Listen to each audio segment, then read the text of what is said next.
فقد قال الله عز وجل في قرآنه الكريم أعوذ بالله من الشيطان الرجيم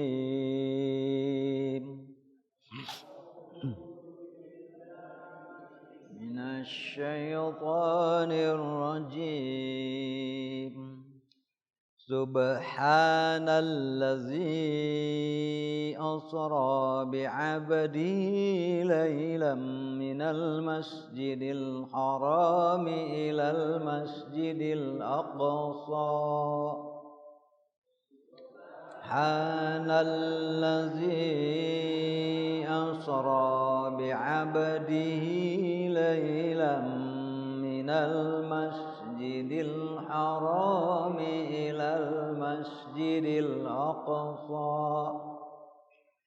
إلى المسجد الأقصى الذي باركنا حوله لنريه من آياتنا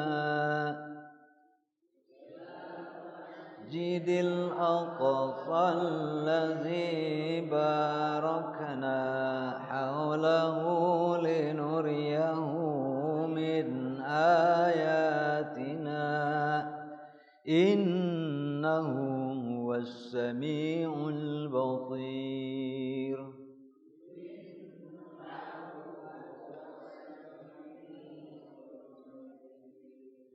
وآتينا موسى الكتاب وجعلناه هدى لبني itu ayatnya. Itu ayat. Pengen ngaruleng. Aduh. Surah 17. Surah Al-Isra. Subhana. Kalau kita mengucapkan subhana disebut tasbih. Tasbih itu artinya mengucapkan subhana. Jadi kita biasa diterjemah dengan maha suci. Apa sih maha suci? Ketika itu ditujukan kepada Allah gitu kan ya. Ari Allah teh maha suci teh apa? Maha suci, maha bersih dari kekurangan. Maha suci, maha bersih dari kesalahan. Maha suci, maha bersih dan tidak akan ada pada Allah itu kelupaan. Maha suci, maha bersih Allah dari ketiduran. Semua skenario Allah itu adalah sejak awal sampai akhir. Allah yang maha wujud wal awwal wal akhir. Makanya di antara kata-kata yang kejam dari yang menyatakan bahwa Isa itu anak Allah. Qalu ittakhadallahu walada. Itu umpamanya dalam surah Al-Baqarah ayat 116. Mereka mengatakan Allah itu punya anak. Anaknya itu punya ibu. Ya coba bayangkan. Allah itu punya anak. Anaknya itu punya ibu. Ibu si anak ini siapanya Allah. Betapa kejinya. Allah sendiri yang dalam hadis qudsi mengatakan di antara perkataan keji adalah Allah punya anak. Keji luar biasa. Kenapa? Nabi Isa adalah makhluk Allah. Ibunya, ibunda Siti Maryam juga adalah makhluk Allah. Bahkan ballahu ma fis samawati wal ard. Bagaimana Allah punya anak? Bagaimana Allah punya istri? Karena miliknya lah segala apa-apa yang ada di langit dan di bumi ini. Kullun lahu qanitun. Tuh geus kunut deui wae nya. Geus kunut deui wae. Kullun lahu qanitun. Semua makhluk Allah tunduk kepada sunnatullah, tata dan aturan Allah Subhanahu wa taala. Apa itu? Yusabbihu lahu man fis samawati wa man fil ar, ada. Itu yang berakal. Berarti manusia, jin, malaikat. Yusabbihu lahu ma fis samawati wa ma fil ar. Baik yang al-akil, yang berakal, ataupun yang tidak berakal, semua tunduk kepada peraturan Allah yang disebut dengan sunnatullah. Tau'an wa karha. Ada yang tunduk dalam keadaan suka, ridho terhadap peraturan Allah. Ada juga yang dengan terpaksa, karena sunnatullah tidak akan bisa dibantah dan dilawan oleh siapapun. Wa huwa qadirun ala kulli syai'. Makanya kalau kita mengucapkan tasbih, artinya mengucapkan subhana. Begitu kita mengatakan subhana, maha suci Allah dari kesalahan, dari kekurangan, dari kelupaan, dari ketiduran. Ya, la ya'khudhuhu sinatu wala naum. Itulah Allah Subhanahu wa taala. Allah tidak pernah lalai, Allah tidak akan terlewatkan dari peristiwa dan makhluk apapun, karena Ia adalah Khaliqun, Maha Pencipta. Walhasil berarti selain daripada Allah adalah makhluk Allah Subhanahu wa taala. Subhana, Maha suci. Nah, sekarang konteksnya atau kaitannya, kenapa dimulai dengan subhana ketika alladzi asra? Nah, gitu kan? Kan ini yang menjadi wajhul istidlal atau kata kunci kita, mengapa dimulai dengan subhana.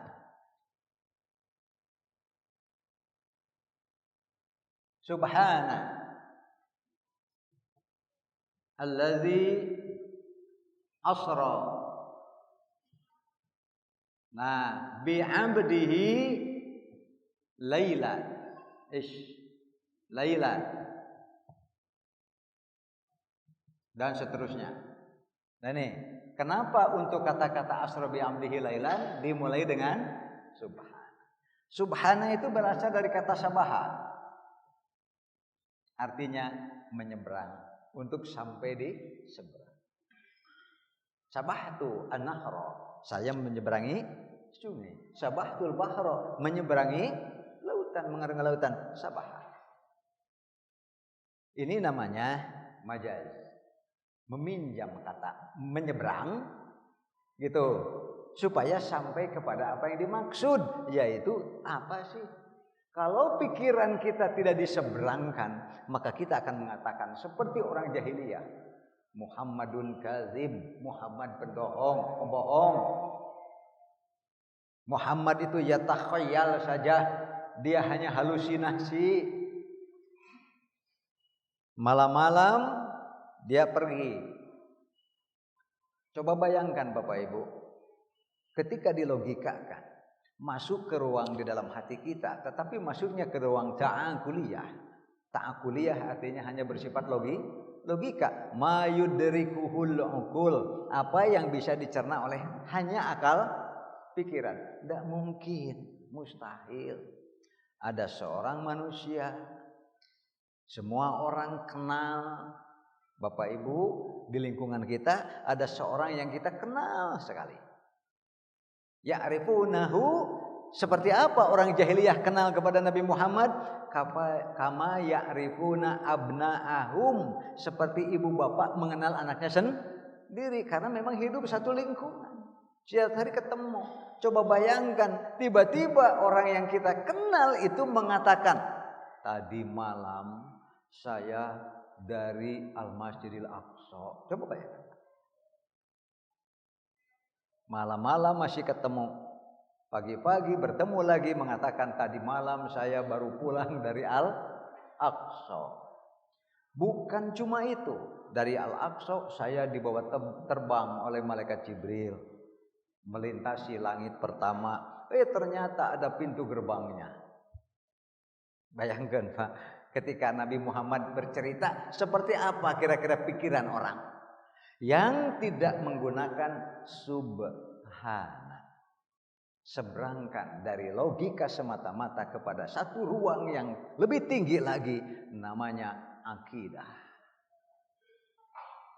Kalau diterimanya dengan akidah, dengan iman, masukkan peristiwa ini ke dalam ruang hati kita, yaitu ruangan akidah. Dia akan ada tempat duduknya yang nyaman. Bisa menerima karena kita iman. Subhana maha suci Allah yang telah membawa hambanya melakukan perjalanan di malam hari. Asra yusri gitu kan. Asra fi'il madi nih Pak. Fi'il mudhari'nya kan yusri, isra, isra, gitu, isro'an. Jadi orang jadi isrok dan mi'raj. Ya, di orang menjadi gitu kan?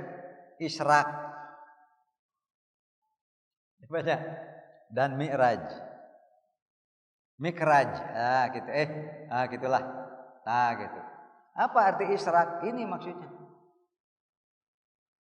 Teman kita, sahabat kita yang sudah tahu sejak dulu, sejak kecil, sudah akrab, tiba-tiba ngaku, tadi malam saya baru pulang dari Palestina Al-Aqsa. Lebih dari itu saya dibawa oleh malaikat Jibril dengan menunggangi buruk. Sahih Pak di buruk ya. Kata Nabi buruk itu ya lebih besar daripada keledai, lebih kecil sedikit daripada kuda, tapi memiliki kecepatan yang luar biasa. Dan itu hadis-hadisnya tentang kendaraan Nabi untuk melakukan Isra, perjalanan malam hari, Mi'raj, naik. Aroja ya arju Mi'raj. Nah, oleh karena itu diabadikanlah tempat berpijaknya Nabi untuk melakukan Mi'raj. Jadilah sebuah masjid yang disebut dengan Al-Quds atau Masjid Al-Mi'raj yang sekarang berkubah kuning ya, berkubah kuning di kawasan Al-Aqsa. Karena Al-Aqsa itu satu dataran yang agak tinggi dibanding dengan yang lainnya. Makanya di situ kan sekarang ada Masjid Kibli atau suka juga disebut dengan Masjid Umar di lingkungan itu kan. Ada juga masjid yang di depannya itu yang seringkali disitulah tepatnya Masjid Al-Aqsa dahulu. Walaupun berkali-kali runtuh, dibangun lagi. Artinya yang di bagian depannya yang dekat Masjid Kibli. Di situ juga tidak jauh di lingkungan itu ada kuburan Nabi Sulaiman. Itu Bapak Ibu ya. Jadi sampai saya membuat judul ini karena Nabi mendoakan Pak. Nabi berdoa, Allahumma ya Allah Tuhan kami, barik lana, berkahilah untuk kami, fi syamina, negeri Syam kami, wa fi yamanina, wa barik lana fi yamanina, berkahilah bagi kami negeri Yaman kami. Ada apa dua negeri besar ini sampai didoakan khusus dengan keberkahan oleh Nabi SAW? Yang pertama, kenapa Syam? Dan mana sih batas-batas Syam? Dulu dan sekarang gitu kan. Kemudian yang kedua Yaman. Kenapa Yaman begitu diistimewakan oleh Rasulullah? Nanti hadis-hadisnya banyak luar biasa. Ya, kalau Bapak Ibu membaca A'udzubillahi minasyaitonirrajim, Bismillahirrahmanirrahim. Idza jaa nasrullahi wal fath. Surat apa itu? Surat Al-Fathu atau bukan? Suratnya teh. Oh, An-Nasr, surat Idza jaa ya. Apabila datang pertolongan Allah, idza jaa nasrullahi wal fathu, dan kemenangan. Wa ra'aitan nasa yadkhuluna fi dinillahi afwaja. Lalu engkau Muhammad melihat manusia berbondong-bondong masuk Islam dengan jumlah yang luar biasa, fantastis. Ternyata di antara sababun nuzul ayat ini adalah ketika Abu Musa Al-Asy'ari yang beliau orang Yaman. Al-Asy'ari itu adalah salah satu kabilah besar di Yaman. Sehingga Abu Musa sahabat Rasul yang istimewa ini adalah Al-Asy'ari, salah satu kabilah yang ada di Yaman. Sampai Nabi mengatakan, sebentar lagi akan datang kepada kita manusia yang terbaik hatinya. Datanglah Abu Musa, lalu menyatakan masuk Islam. Lalu minta izin kepada Rasulullah. Setelah ia belajar, dia punya ilmu tentang Islam, dia mulai menghafal beberapa ayat Al-Quran, minta izin kepada Rasulullah untuk pulang ke negerinya, ke Yaman, akan berdakwah. Ternyata begitu mudahnya orang Yaman waktu itu secara berbondong-bondong masuk Islam. Itu dia, wara'aitan nasa yadkhuluna fi dinillahi. Itu berkaitan dengan Abu Musa al-Asy'ari dan kawan-kawan yang langsung beribu-ribu. Pada 1-2 orang kan susah waktu itu kan masuk Islam. Kata Nabi, orang Yaman adalah orang yang berkumpul di situ, orang-orang yang baik hatinya dan amat sangat terbuka untuk menerima kebenaran. Nabi sendiri kalau secara nasab terus masih ada kaitannya, nanti nenek moyangnya itu juga dengan orang Syam dan orang Yaman. Nanti kita lihat sejarahnya sedikit-sedikit saja. Ya, apalagi kalau Syam. Dah ini dulu, nanti kita lanjutkan tentang Syamnya ya. Kemana itu? Asra bi abdihi lailan, pada satu malam saja. Minal Masjidil Haram ilal Masjidil Aqsa. Sekarang Al-Masjidil Aqsa itu ada di Yerusalem. Yerusalem ini, wabil khusus Yerusalem Timur, itu dulunya milik Yordan. Tapi kan terus dari dataran tinggi Golan itu dulu milik Suriah kalau sekarang ya. Makanya terus saja meletup-letup gitu Israel dengan Yordan itu. Termasuk yang sekarang lebih dikenal dengan Dead Sea. Mungkin Bapak Ibu yang pernah ke sana, Pak Haji Abidin. Saya lupa tahun berapa dengan Pak Haji Abidin ke Laut Mati ke Jordan. Itu adalah perbatasan dengan Israel. Katanya itu nyeret ya Pak, apa nyeret bahasa Indonesianya Pak? Maju terus itu merusak batas. Sehingga dengan Yordan tegak. Belum lagi dataran tinggi Golannya. Ya, dengan Suriah. Tegang Pak terus Pak. Dulu Gaza itu dikuasai oleh Mesir. Peranglah dengan Israel. Yang terkenal dengan istilah perang 6 hari. Dirempung secara Israel teh Pak. Ku Mesir, ku Yordan, ku Suriah, ya. Geus pugu Palestina dari dalam misalnya kan. Nagen Pak, dikeresakeun teh. Dihentikanlah perang 6 hari. Lalu seperti sekarang apa namanya? Lagi apa sekarang tegering Pak? Gencatan senjata ya. Terjadilah gencatan senjata, lalu di apa namanya Inggris, Prancis dan lain-lain ikut campur turun tangan sehingga mulailah ada perbatasan-perbatasan yang disepakati. Walaupun sakitu disepakati teh ngorobeh tuh ya. Matak di mana ada Yahudi, di mana ada Israel, apalagi dengan Zionisme itu enggak akan ada ketenangan. Tidak akan pernah ada ketenangan. Bahkan ketika Islam pun yang saat itu menguasai riuh 4 kan minggu kemarin ya.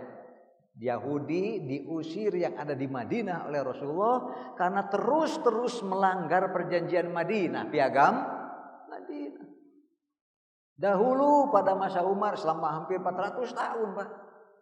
Riuh si Yahudi mah. Gitulah ya, jadi Yahudi mah katanya kalau tidak ribut dengan orang lain, Allahu yarhamu Syarusma dulu mengatakan, Yahudi malamun teu ribut jeung batur, ribut jeung dulur.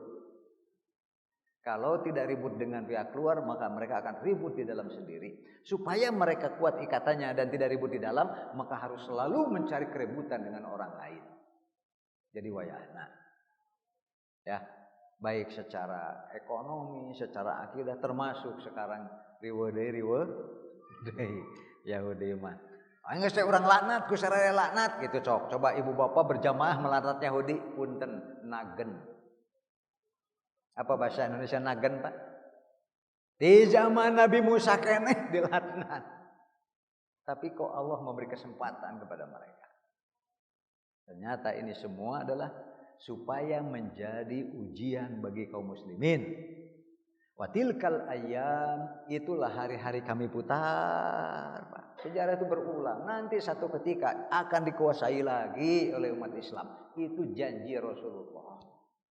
Termasuk ketika Yahudi Madinah diusir kan dari Madinah, yang terakhir saya terangkan itu Yahudi Bani Nadir, yang mereka merencanakan pembunuhan terhadap Rasulullah. Rasulullah minta bantuan mereka, kata mereka, ijlis ya Abul Qasim, silahkan duduk dulu Abul Qasim, akan kami penuhi apapun yang engkau minta. Silahkan duduk. Dipersilahkan duduk seperti tamu yang terhormat di dekat sebuah benteng. Ternyata memang sudah direncanakan ada orang menaik benteng untuk menjatuhkan batu dari bawah, dari atas, Pak. Lain gelo deui Syekh Hadi. Moal aya nu leuwih gelo tibatan anu itulah ya. Itulah pertolongan Allah. Rasulullah diberitahu, Muhammad cepat pergi, sebab mereka akan berencanakan pembunuhan. Makanya Rasulullah saat itu tiba-tiba bangun, berdiri, ayo Umar, Abu Bakar, Ali, ayo kita pulang. Kenapa Rasulullah? Jangan tanya, nanti saja. Setelah jauh baru diterangkan. Barusan itu mereka baik mukanya, siap menolong keperluan kita. Sebetulnya mereka merencanakan pembunuhan. Sudah siap ada orang-orang yang akan menjatuhkan batu dari atas benteng. Makanya sejak saat itu diusir mentah-mentah. Diusirnya kemana? Di antaranya adalah ke Palestina, yang oleh Rasulullah disebut Ardul Mahsyar. Apa Ardul Mahsyar? Tanah yang nanti di akhir zaman manusia akan dikumpulkan di situ. Wa ana ala asarihim, saya juga nanti akan mengikuti ke sana. Nah, makanya berdebatlah para ulama, apakah alam mahsyar juga nanti di akhirat ada kaitannya dengan kawasan Palestina atau tidak. Di situ perdebatannya, karena Nabi mengatakan wa ana ala asarihim. Kalau di akhir zaman bahwa manusia akan dikumpulkan di situ, insya Allah hadisnya banyak dan sahih. Termasuk Rasulullah mengatakan bahwa Rasulullah, wahai Abul Qasim, kemana kami harus pergi? Kan diusir, Pak.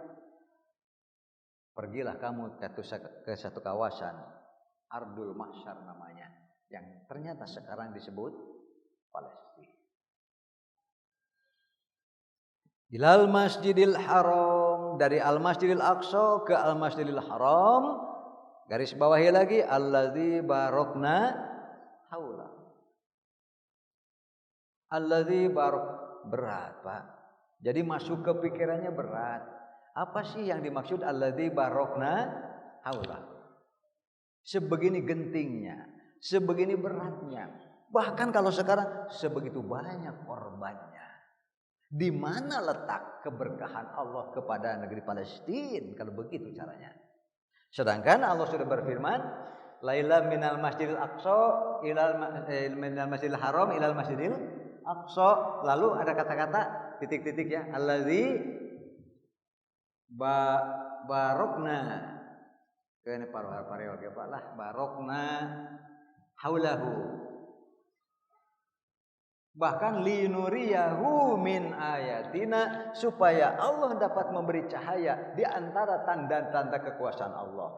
Jadi eksistensi Al-Aqsa, Palestina dan sekitarnya itu adalah tanda kekuasaan Allah Subhanahu wa taala. Makanya saya bisa beri judul juga, Pak, mengapa kita harus wajib hukumnya peduli ke Palestina?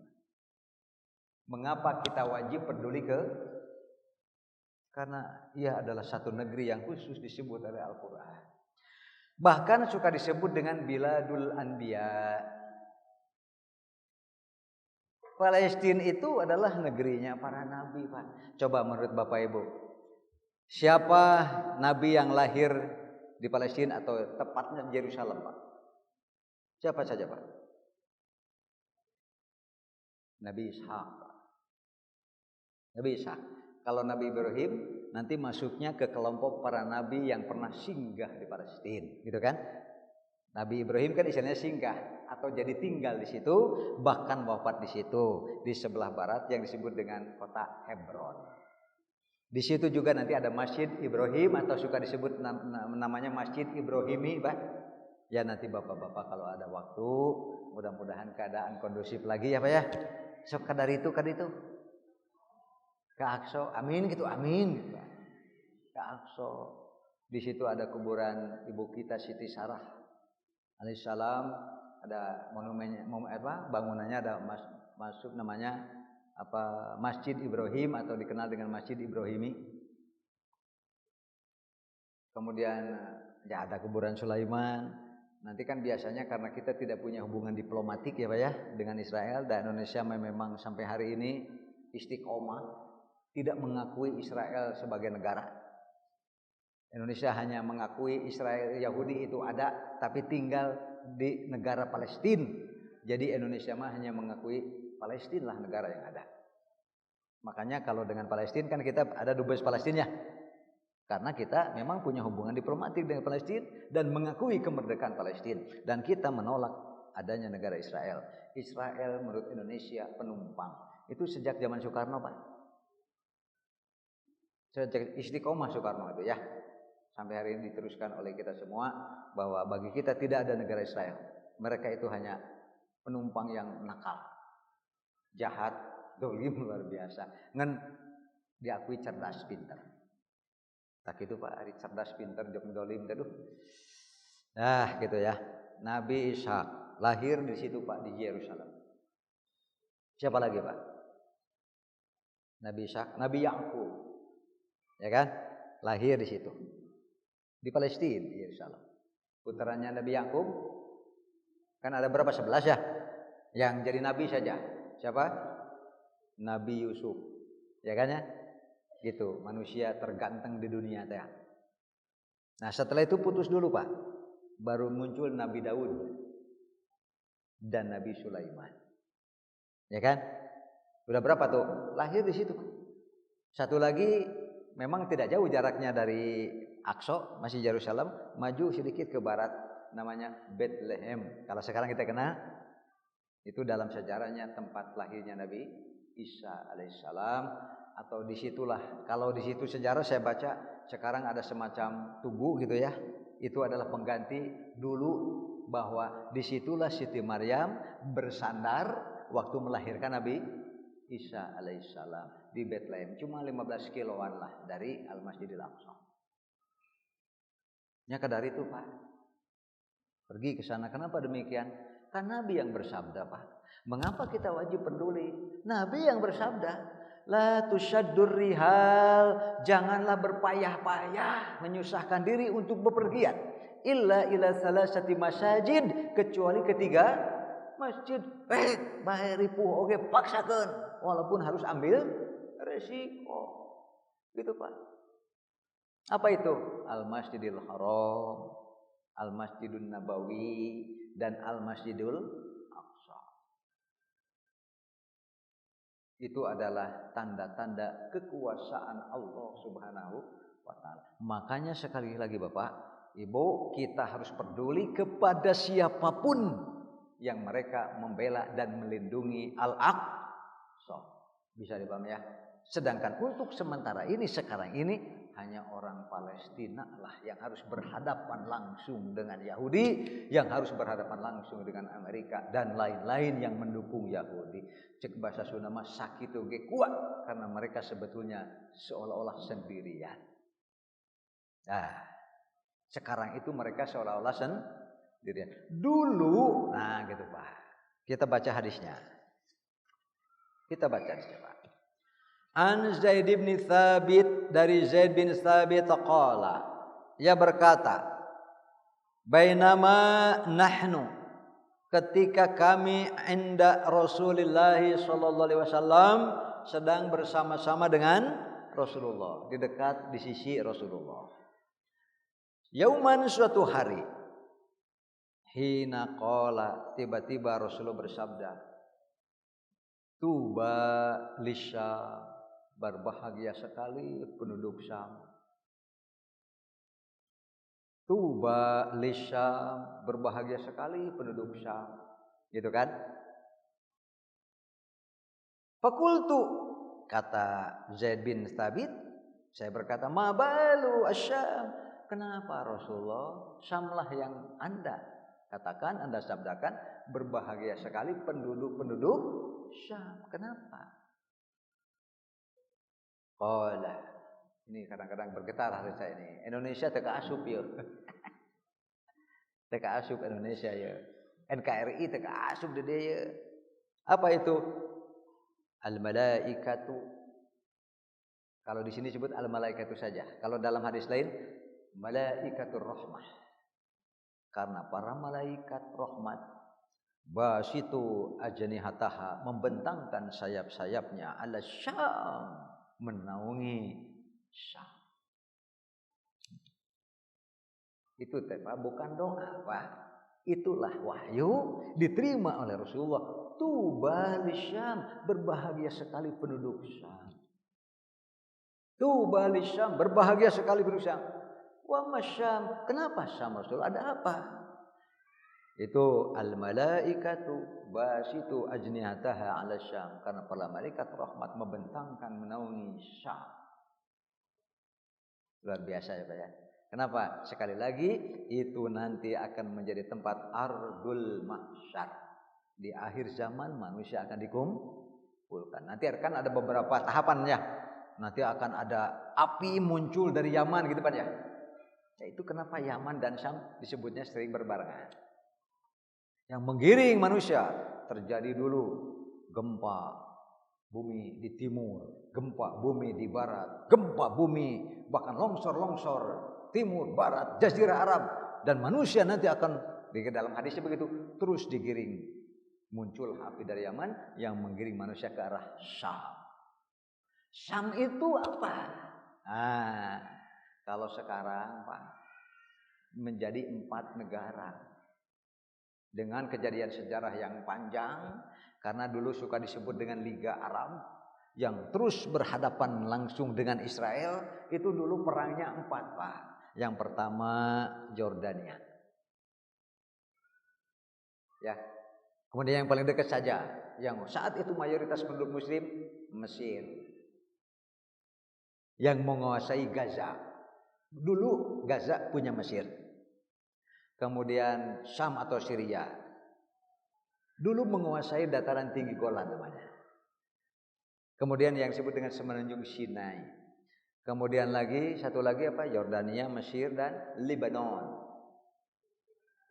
Itu yang berebut dataran tinggi Golan. Nah itulah penang tahun berapa? 967 atau berapa? Perang 6 hari. Sebetulnya kalah Pak, makanya Gaza diserahkan, gitu kan ya? Bisa dipahami ya? Sehingga sekarang dikuasai oleh Israel. Sudah dikuasai dengan batasan yang jelas pun terus saja masih mengganggu. Sehingga negara tetangga Israel nggak akan ada yang pernah hidup dalam ketenangan. Apalagi Palestina Pak. Palestina kan seolah-olah dibagi 3 Pak. Silakan bapak-bapak kalau ke sana. Sebutnya kalau istilah saya ring 1. Itu apa namanya? Yerusalem Timur alias yang sekarang ada Al-Aqsa. Itu masuk ke dalam kawasan Palestina dan seharusnya menjadi ibu kota Palestina, tapi polisi dan tentaranya orang Israel. Namanya ring 1. Kasihan sebetulnya orang Palestina. Apakah mereka hidup damai? Biasa saja. Terus biasa saja. Mereka buka toko, buka warung, buka perusahaan dan sebagainya. Tetapi semua di bawah pengawasan Israel. Jadi mereka dalam keadaan kekhawatiran. Padahal itu negeri mereka dan rumah mereka. Tah, polontongna Israel mereka gitu Pak. Nanti ada ring 2 Pak. Tentaranya kurang. Campur nanti dengan polisi-polisi Palestina. Ring 3 ini, nah ini yang termasuk seperti Gaza. Makanya yang namanya sekarang keributan itu di mana Pak? Di Gaza. Di Gaza. Kenapa ramai terus? Karena ada satu faksi, ya gerakan militan yang luar biasa yang disebut dengan Hamas. Yang saat pemilu pengambilan suara ternyata memenangkan suara di DPR, akhirnya menguasai sepenuhnya seluruh Gaza. Dari situlah mulai dibangun, mulai dari universitas, rumah sakit, madrasah, sekolah. Asalnya kan dari gerakan pendidikan Pak dan dakwah. Lalu bikinlah sayap Hamas itu apa namanya Pak? Yang kita kenal Al-Qassam. Gitu. Ya, Ya singkat nama gitulah. Jadi ternyata Syam itu bukan hanya Palestina, tetapi Lebanon, Suriah, ada satu lagi apa? Jordania, Pak. Jordania. Dulu setelah Perang Dunia Kedua kan diserahkan secara administrasi dan pengawasan pengurusan. Kalau Palestina kan ke Inggris, Pak. Kalau Yordan kan ke Prancis. Ternyata waktu perang dirempuk Israel keopatan, gitu kan? Ya, kemudian ketika Inggris pergi, mereka harus ngurus sendiri. Disitulah justru Palestina kedahuluan oleh Israel mendeklarasikan berdirinya sebuah negara yang diakui oleh orang-orang negara-negara tertentu, tapi terus diprotes oleh Palestina yang notabene bersuku bangsa Arab. Jadi akhirnya teramete Pak di Gaza, Pak. Dari gitu mah di daerah-daerah lain yang gak ada keributan kan? Artinya, ya sekali lagi kata Nabi dan Quran, sejarah itu akan berulang dan satu saat kaum muslimin akan kembali menguasai. Duka tak kajamanan moal ku urang Pak.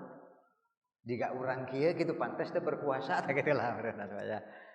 Nah, itu maksudnya Syam ternyata kalau Rasul mendoakan tuba Syam, berbahagia penduduk Syam. Ternyata bukan cuma Palestina tetapi termasuk Yordan, Lebanon dan Syria. Itu adalah kawasan negeri yang amat luas yang nanti akan menjadi satu negeri dan akan menjadi tempat berkumpulnya manusia di akhir zaman. Itu hadis kedua. Itu rada hesen rangkeuna itunya ya. An Ibnu Umar qala, dari Ibnu Umar berkata, qala Rasulullah sallallahu alaihi wasallam, nah Rasulullah bersabda begini Pak. Allahumma barik lana fi syamina, ya Allah berkahilah kami pada Syam kami, wa fi yamanina, dan juga berkahilah pada Yaman kami. Qalu, para sahabat berkata meminta. Wa fi najdina, ya Rasulullah doakan juga Najd. Najd, Pak. Jadi kalau saya pelajari Najd, kalau dulu Najd sekarang jadi apa gitu kan? Saya baca ternyata ada dua pendapat dulu. Yang pertama, Najd dulu sekarang menjadi Riyadh. Riyadh di belakang pusat kotanya adalah jauh masih ada yang disebut padang pasir. Najd ini adalah banyak yang masuk Islam, tetapi dulu pada masa Rasulullah terkumpul di situ kabilah-kabilah yang jahat yang akan menghentikan dakwah Islam. Sehingga saya lupa apakah pernah menyampaikan atau tidak. Di antara Nabi, sebab Nabi kunut itu adalah peristiwa yang disebut dengan Ainur Roji. Ain artinya mata air, Ar-Roji salah satu kawasan.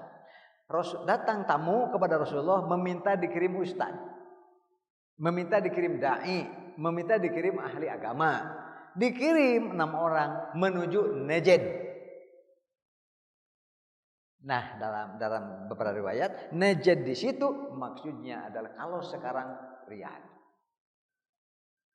Ya sekitar berapa? Ada 700-800 kiloan kan? Jauh tuh Pak. Jauh sekali. Berapa ratus kilo tuh dari pusat kota Madinah.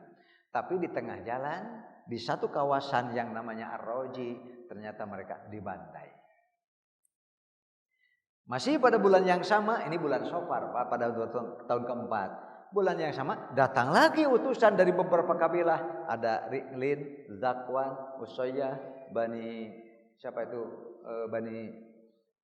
Salim kalau saya, Bani Sulaim, meminta juga dikirim dai. Awalnya Rasul menolak, tapi karena proposal yang diberikan sedemikian menarik, akhirnya Rasulullah tertarik mengirim 70 orang yang disebut dengan Ahlul Qura. Yang 70 ini dikumpulkanlah di satu kawasan yang di situ ada sumur Ma'unah, ya kan ya? Disebutlah Bi'ru Ma'unah. Ternyata yang 70 pun dibantai. Habis mereka semua sampai menyebabkan Rasulullah melakukan kunut yang kedua. Karena kan Rasulullah selama hidupnya 3 kali kunut. Pertama setelah peristiwa Uhud.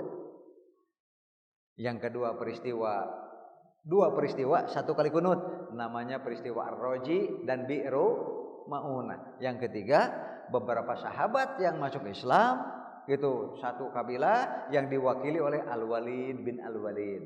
Makanya kalau Bapak Ibu baca doa kunut ada Allahumma anjil Walid bin Al-Walid gitu kan. Ya, itu diturutan kurang. Allahumma anjil muslimina al-mustad'afina gitu kan. Di Palestina, wa fi kulli itu mengambil dari situ. Ketika Rasul mendoakan keselamatan Al-Walid bin Al-Walid dan kawan-kawannya yang ditahan oleh jahiliyah, disiksa siang malam sampai diperjualbelikan. Kuno terus Nabi, tiba-tiba saja kabilah dan rombongan yang dipimpin oleh Al-Walid bin Al-Walid muncul ke Madinah datang. Berhentilah Rasulullah melakukan kunut yang ketiga. Setelah itu Rasulullah tidak lagi melakukan. Ini najad, Pak. Jadi kaitannya dengan ar-roji tadi. Najad Rasulullah doakan juga dengan keberkahan seperti Syam dan Yaman. Qala Allahumma barik lana fi Syamina wa Yamanina. Rasul menjawab, semoga Allah memberi kami di negeri Syam kami dan Yaman kami. Najad tidak mau. Kemudian, kenapa Rasulullah tidak mau mendoakan najad? Gitu kan? Qala Rasul bersabda, hunakal zalazil. Nanti tidak lama di situ akan timbul berbagai goncangan dan fitnah. Najad. Ini sementara ya dari bacaan saya. Sebelum membaca hadis lain, karena ada keterangannya bahwa najad itu, gitu kan? Najdun, gitulah, langsung saja najd. Gitu, Pak. Kalau bab haji nanti Bapak Ibu akan membaca wali ahli najdin. Gitu kan ya. Dan untuk penduduk najd adalah apa itu? Juhfah. Gitu ya. Mikot untuk hajinya. Dari najd.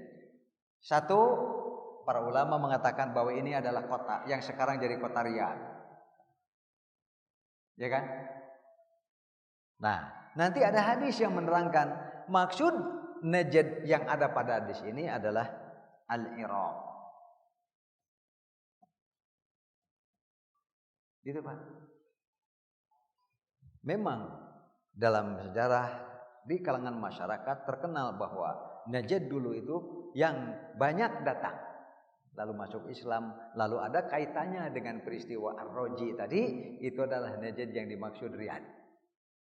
Tapi najd yang dimaksud di sini yang Rasulullah enggan dan tidak mau mendoakan adalah, nah hadisnya, Pak. Kenapa Rasulullah tidak mau mendoakan najd? Hunakaz zalajil, karena di situ akan muncul berbagai goncangan-goncangan dahsyat, ya, wal fitan, dan juga berbagai fitnah-fitnah, wa biha yatlu'u, dan dari situlah akan muncul qarnus syaiton, tanduk setan. Jadi sumber hadisnya yang kedua. Yang ketiga saja dulu supaya langsung nyambung. Yang terakhir. An Salim bin Abdullah, dari Salim bin Abdullah. An abihi, dari bapaknya, maksudnya adalah dari Ibnu Umar. Qala, ia berkata, inna Rasulullah sallallahu alaihi wasallam, sesungguhnya Rasulullah SAW itu berdoa.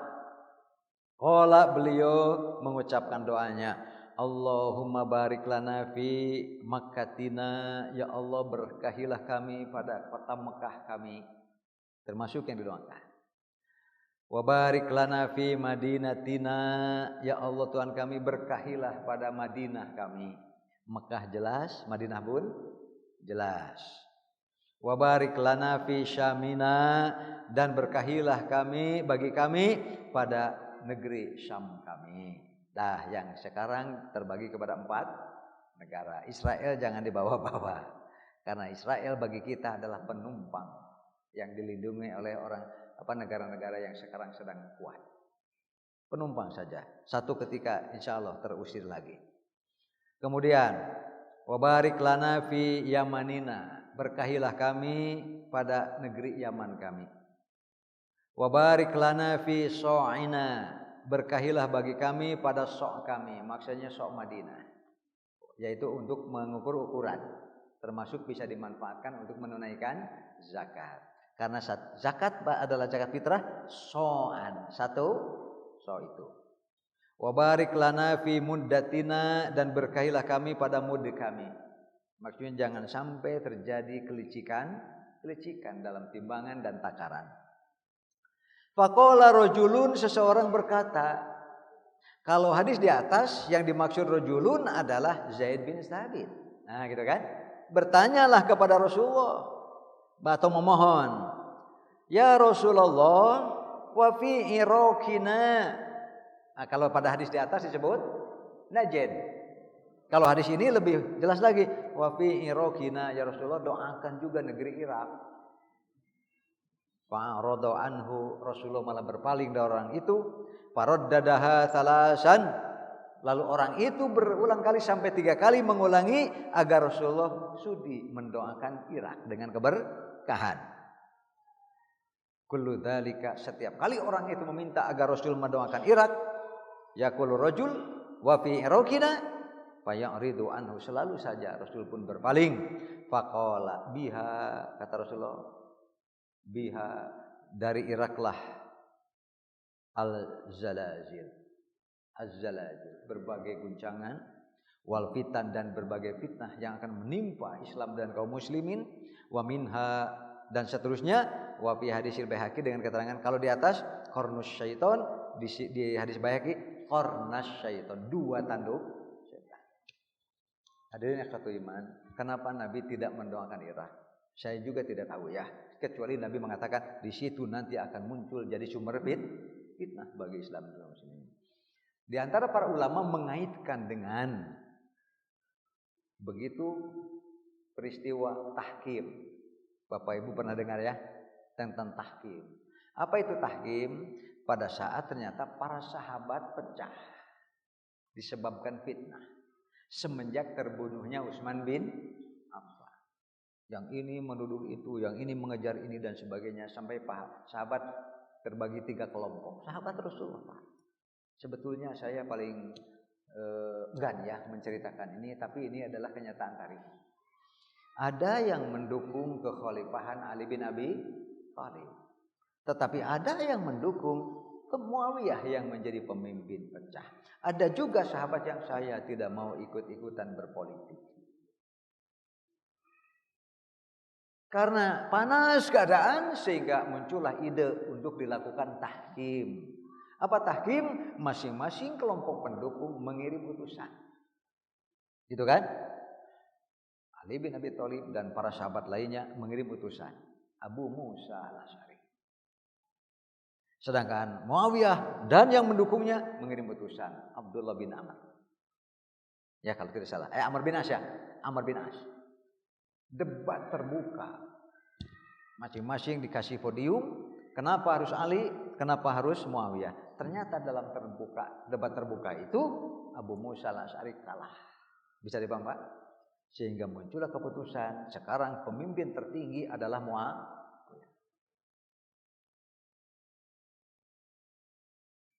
Mundurlah Ali, pergilah ke Irak, tinggallah di Basrah. Bisa dipaham Pak? Terjadi perang Siffin, itu kan antar sahabat Pak. Terjadi perang Jamal, itu juga antar sahabat Nabi. Lebih parah lagi, dimulai dari situ muncul Khawarij. Khawarij itu munculnya di Basrah Pak. Lebih parah lagi muncul Syiah yang disebut dengan asalnya Syiatu Ali, orang yang gelap mata mendukung Ali bin Abi Thalib, bahkan sampai puncaknya. Ini puncaknya Pak. Kesesatan Syiah yang puncak adalah bahwa malaikat Jibril salah memberikan wahyu, harusnya kepada Ali malah kepada Nabi. Itu Pak puncaknya, disebutnya Syiah dulu. Dan itu termasuk kepada Syiah Rafidah. Mulailah antar para sahabat perang Pak, terjadi bunuh-bunuhan. Apalagi ketika Muawiyah beliau meninggal, gitu kan? Diteruskan oleh putranya namanya Yazid bin Muawiyah. Ia punya panglima yang kejam luar biasa. Banyak para sahabat Nabi yang dibunuh, termasuk keluarga Abdullah bin Amr, dikejar-kejar sampai ke Masjidil Haram, dibunuh di dalam masjid. Semua itu muncul makin besarnya dari mana? Irak. Jadi Irak dulu itu adalah termasuk asal muasal munculnya Khawarij dan Syiah. Dari situ fitnah makin membesar, umat Islam pecah belah.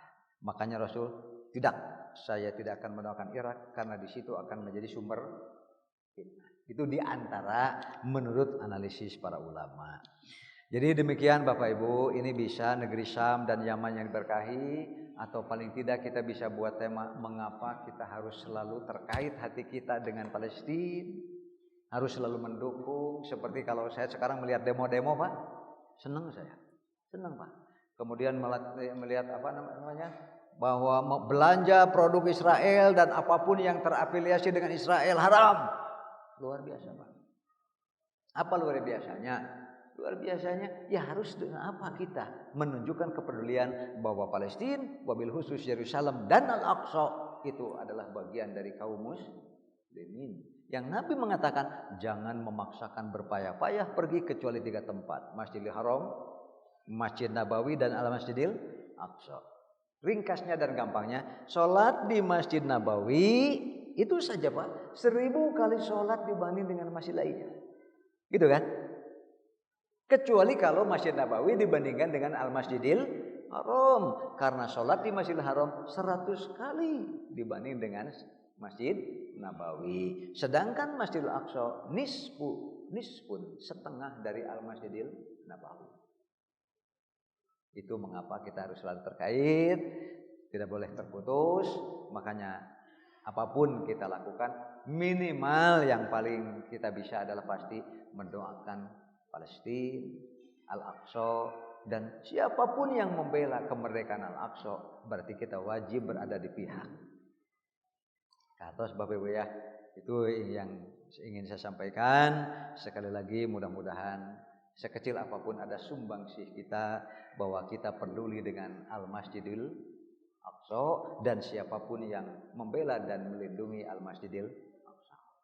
Demikian Bapak Ibu, semoga Bapak Ibu senantiasa sehat walafiat, dianugerahi rezeki yang mudah dan barokah.